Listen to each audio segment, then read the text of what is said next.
All right, hello. So, starting a new video here, we're looking at calculating limits using the limit laws. So we've previously introduced limits, and we looked at how we could calculate them or maybe just estimate them numerically, which was a little bit tedious, or graphically. If we had a graph of a function, we could get a clear picture about what it looks like, what we're getting close to with the limit. But even then, it's still kind of an estimate, unless it's kind of a cooked up example where the limit is always an integer or something like that.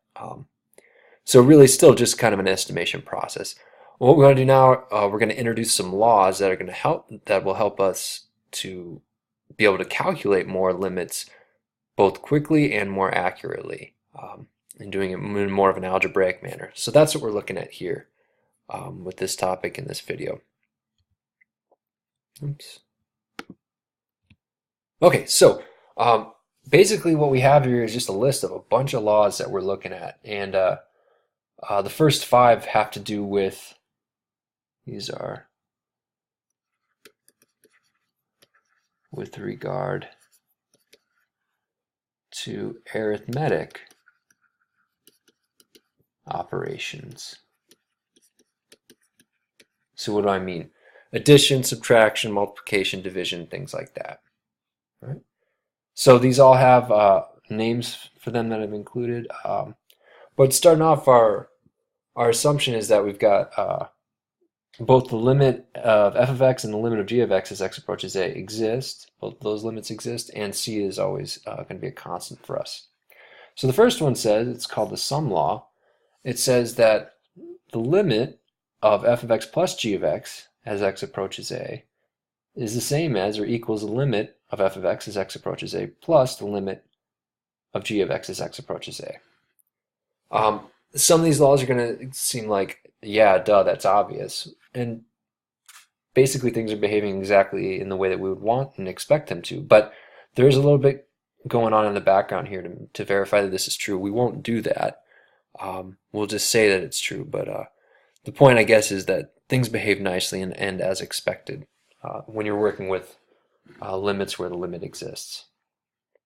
So in words, this says the limit of the sum is the sum of the limits. Again, almost maybe sounds like a Dr. Seuss riddle or something, but that's what it's telling us here. So if you know how these are behaving, then you know how things behave when you add them together and then look at the limit. All right, moving forward, difference law, the same property, same idea. If you take f minus g, you can look at the limit of f minus the limit of g. That limit behaves as expected. It behaves nicely. Constant multiple, again, our assumption is that this exists. We know that exists. And so if it does, if we were to multiply this function by a constant, the effect would be just that we multiply that limit by that same constant. And so nothing weird happening there when we multiply by numbers. Here we have another multiplication situation, but it would be, we have in mind where f and g are functions. So really the previous one, you could take that to be the case where c is a constant function. So property 3 is kind of a special case of property 4, if we want to be picky. But again, the language we would say is something along the lines of the limit of the product is the product of the limits. If these exist on their own, then if I were to multiply f and g together, that would be the same. The limit of that would be the same as the limit of f times the limit of g. Again, behaves as expected. No surprises there. And finally, the quotient law. Again, things are behaving as we expect. If the limit of f exists and the limit of g exists, then the limit of f over g is going to be the limit of f over the limit of g. We do need to make sure that that limit in the denominator is not 0. So you got an extra thing to check there.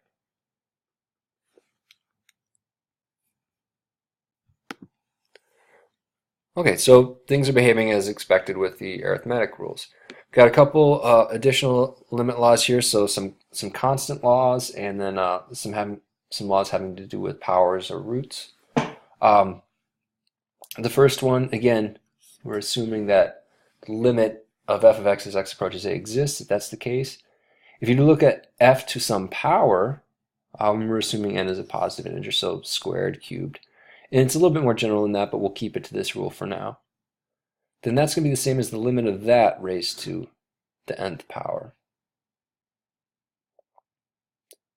It's called the power law.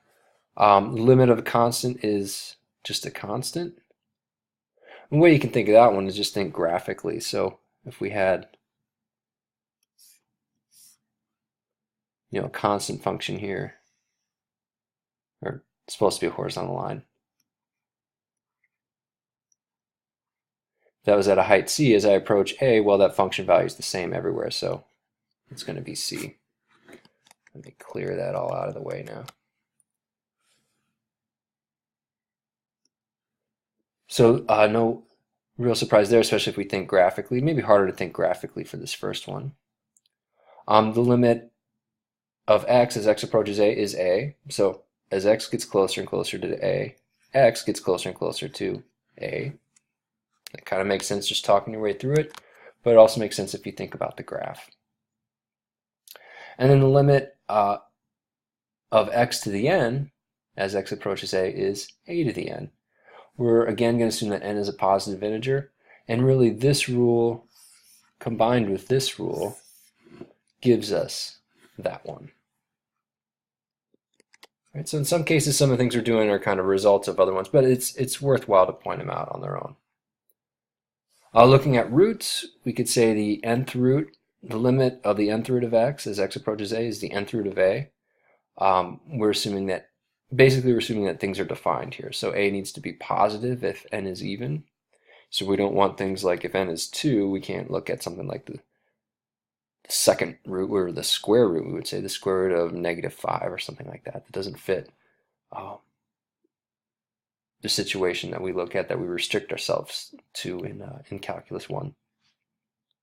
And then a generalization of that, instead of x, just a more general function, f of x. X would be a specific case, of course, and that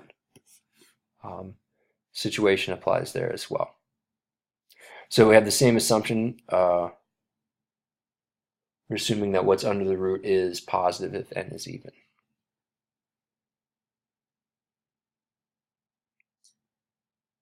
Okay. So these laws tell us a number of things, but one of them is that if f is a polynomial or a rational function with a in the domain of f, then the limit of f of x as x approaches a is just f of a, the function value. And one way you could think about that is if you had a polynomial like 2x, say 2x squared plus 3x minus 1, limit, let's say as x goes to 1 of this, well, I can apply the sum rule a couple of times, and I would have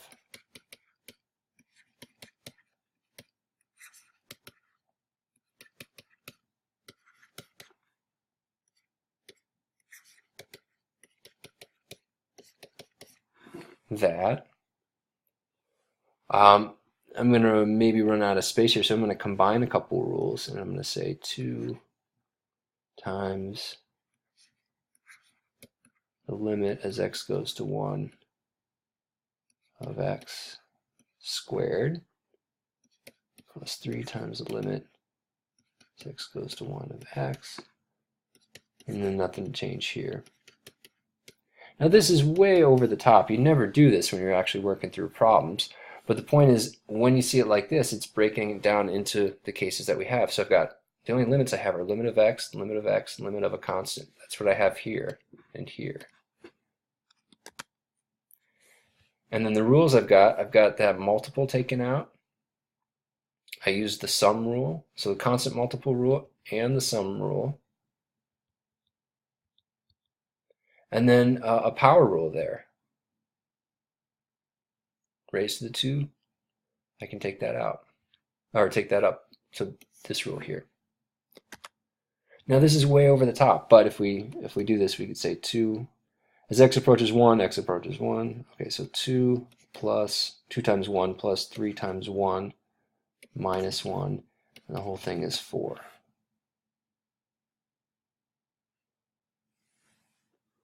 So let me start by saying, or not start, but go back to saying, what if that was f of x? But then we just check that f of 1 equals 4, of course. So the point is, these rules are all working in the background, but you don't explicitly and even consciously use them. I mean, apply them, write them down. You're using them, but you're not kind of thinking about them or writing them down out loud or on paper, as it were. You're using them kind of without thinking. So part of the reason for pointing them out to you is just so you know, hey, things are behaving as we expect. Go ahead and make your computations. At least for these properties, these situations, everything works nicely and works how we hope it would. Okay, so now jumping back to an example that we had in an earlier video, we looked at this guy. That was that case where we had something like this.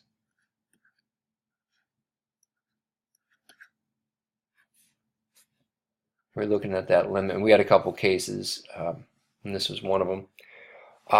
We estimated it graphically, it looked like it was 8, and sure enough it is, but we could do that faster now just by evaluating. This is a polynomial, so I've got a polynomial function, and I can do a direct evaluation and come up with 8. And that's what we found last time. Just a reminder, for limits, we're not worried about what happens when x equals a. In fact, we don't want to know that. We want to know what happens when x approaches a. That's the whole idea. It's this approaching behavior, this getting closer and closer. And so that gives us another property we call the cancellation property. This is a big one. This is an important one. So if you have two functions that are the same everywhere except at x equals a, then their limits are the same as x approaches a.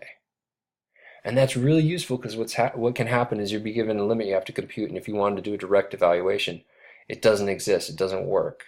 But you can maybe do some simplification, modification, something of that sort, and get it in a different form where it is defined there, and you could see, or you can use that,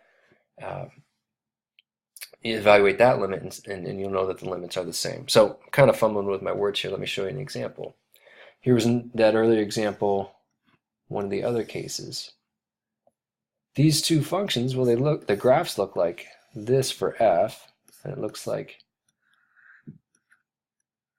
this for h, where that missing point is at 2. Everywhere except for 2, these are the same.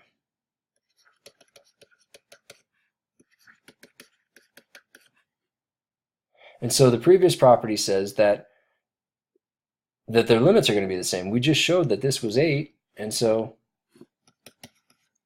this limit is 8, just as we had shown basically in an earlier video. So really, really useful property. One last one to introduce. This is called the squeeze theorem. The idea is, suppose you've got some function where you don't know exactly what's going on in between there, or you don't know what the limit is as you approach a, but then you've got maybe two other functions